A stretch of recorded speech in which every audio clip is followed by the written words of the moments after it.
নমস্কার বন্ধুরা, বিশ্বের সবচেয়ে বড় মহাশক্তি আমেরিকা ভারতের সামনে হেরে গেল। হ্যাঁ বন্ধুরা, আমেরিকার রাষ্ট্রপতি ডোনাল্ড ট্রাম্প শেষমেশ ভারতের সামনে অসহায় আত্মসমর্পণ করল।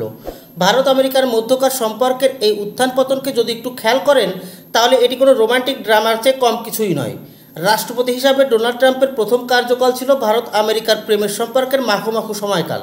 এরপর বাইডেন রাষ্ট্রপতি হলে সেই মাখো সম্পর্কে কিছুটা শিথিলতা আসে।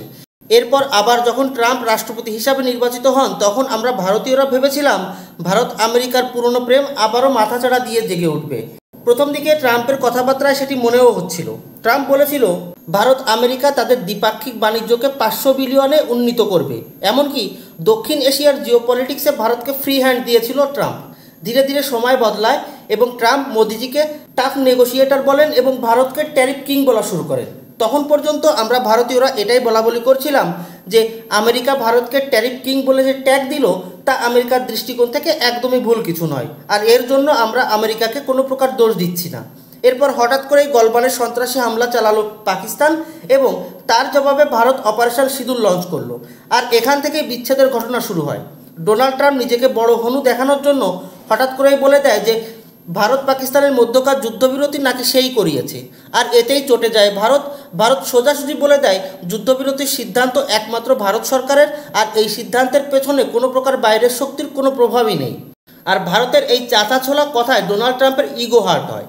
ট্রাম্প ভেবেছিল অপারেশন সিঁদুরের ক্রেডিট নিয়ে নিজেকে নোবেল শান্তি পুরস্কারের জন্য স্ট্রং ক্যান্ডিডেট বানিয়ে নেবেন, কিন্তু ট্রাম্পের সমস্ত স্বপ্নের জল ঢেলে দেয় প্রধানমন্ত্রী নরেন্দ্র মোদী। এরপর ভারতকে দমানোর জন্য ট্রাম্প একদিকে পাকিস্তানকে কাছে টানতে শুরু করে, অন্যদিকে ভারতের ওপর 50% ট্যারিফ লাগিয়ে দেয়। এখানেই থামেননি ট্রাম্প, নিজে এবং মন্ত্রীদের দিয়ে ভারতকে অনেক অপমানজনক কথাবার্তাও বলাতেন, কিন্তু ভারত কথা দিয়ে কোনো প্রকার জবাব দেয়নি।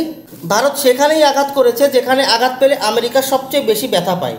রাশিয়ার সাথে বন্ধুত্বপূর্ণ সম্পর্ককে আরও গভীর করেছে ভারত, সাথে সাথে চীনের দিকেও বন্ধুত্বের হাত বাড়িয়েছে।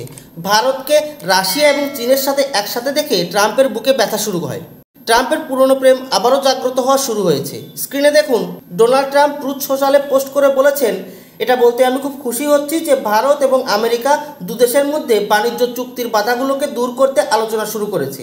আর এরপরে ট্রাম্প যা বলেছেন তা আরও বেশি মজার। ট্রাম্প বলেছেন, সামনের কয়েক সপ্তাহের মধ্যে আমার খুব ভালো বন্ধু প্রধানমন্ত্রী মোদির সাথে কথা বলার জন্য উৎসাহিত, আর আশা করি এবার একটি সফল সমাধানে পৌঁছাতে কোনো প্রকার জটিলতা হবে না। সব মিলিয়ে ডোনাল্ড ট্রাম্পের এই পোস্টের পরপরই সারা বিশ্বের সামনে এটি প্রমাণিত হয়ে গেল যে কিভাবে সুপার পাওয়ার আমেরিকাকে এবং আমেরিকার রাষ্ট্রপতি ডোনাল্ড ট্রাম্পকে হ্যান্ডেল করতে হয় তা ভারতের কাছ থেকেই শেখা উচিত। যাই হোক, ডোনাল্ড ট্রাম্পের এই টুইটের পর আমাদের প্রধানমন্ত্রী নরেন্দ্র মোদীও একটি পোস্ট করেছেন যেখানে তিনি বলেছেন ভারত এবং আমেরিকা ঘনিষ্ঠ বন্ধু এবং স্বাভাবিক অংশীদার।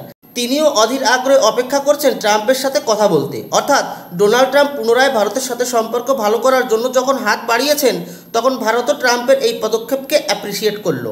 আর ট্রাম্প ভারতের সাথে সম্পর্ক ভালো করতে এতটা ডেসপারেট হয়ে উঠেছে যে পিএম মোদির এই টুইটকেই আবারও রিটুইট করেছেন ডোনাল্ড ট্রাম্প। আর জানলে অবাক হবেন যে কাল পর্যন্ত ট্রাম্পের পার্টির যেসব নেতারা ভারতকে কটু শব্দ পর্যন্ত বলেছে তারা এখন সবাই গিরগিটির মতো রং পাল্টে ফেলেছে। এরা এখন বলছে ভারত তো আমেরিকার স্ট্র্যাটেজিক অ্যালাই, ভারতের সাথে তারা একটি ভালো ট্রেড ডিল করবে এবং ভারতকে নাকি একসাথে নিয়ে চলবে। যাই হোক, আমেরিকার অন্তত বোঝা উচিত যে ভারত তার স্বাধীনতার বিনিময়ে তার হিতের বিপরীতে কোনো ধরনের ডিল করবে না, আর না তো কোনো প্রকার শক্তি রয়েছে যে ভারতকে দমাতে পারে। ডোনাল্ড ট্রাম্প এবং নরেন্দ্র মোদীর টুইটে একটি বিষয় তো পরিষ্কার যে এক সপ্তাহের মধ্যেই দুই নেতার মধ্যে আলোচনা শুরু হতে পারে। এখন প্রশ্ন হলো, যেসব বিষয়গুলিকে নিয়ে এই ডিল আটকে ছিল সেখানে কী ধরনের কম্প্রোমাইজ হতে চলেছে। তো যেটি মনে হচ্ছে যে আমেরিকার দুটি প্রধান শর্ত, একটি তাদের কৃষি সেক্টরকে ভারতের মার্কেটে ঢুকানো এবং দ্বিতীয়টি ডলার মজবুত করার জন্য ভারতের সাপোর্ট। এই দুই শর্তকে ড্রপ করা লাগবে আমেরিকাকে। অন্য আরেকটি বিষয়ে ভারত কিছুটা ছাড় দিতে পারে, তা হলো আমেরিকার জেনেটিক্যালি মডিফাইড বীজ অর্থাৎ জিএম বীজ। কিছু কিছু জিএম বীজের ক্ষেত্রে ভারত তার মার্কেট অ্যাক্সেস দিতে পারে আমেরিকাকে, কিন্তু তার শুধুমাত্র একটি লিমিট পর্যন্ত। লাস্ট একটি বিষয়ে একটি সমস্যা থেকে যাবে, তা হলো রুশি ক্রুড অয়েল। এই বিষয়ে কী ধরনের নেগোসিয়েশন হয় তা এই মুহূর্তে বলা কঠিন, কিন্তু সামনের দিনগুলোতে এর একটি ধারণা পাওয়া যেতে পারে। যাই হোক না কেন তা অবশ্যই আপনাদের সাথে শেয়ার করব, তাই অনুরোধ রইল চ্যানেলটি সাবস্ক্রাইব করে বেল আইকনটি প্রেস করবেন। ধন্যবাদ। জয় হিন্দ।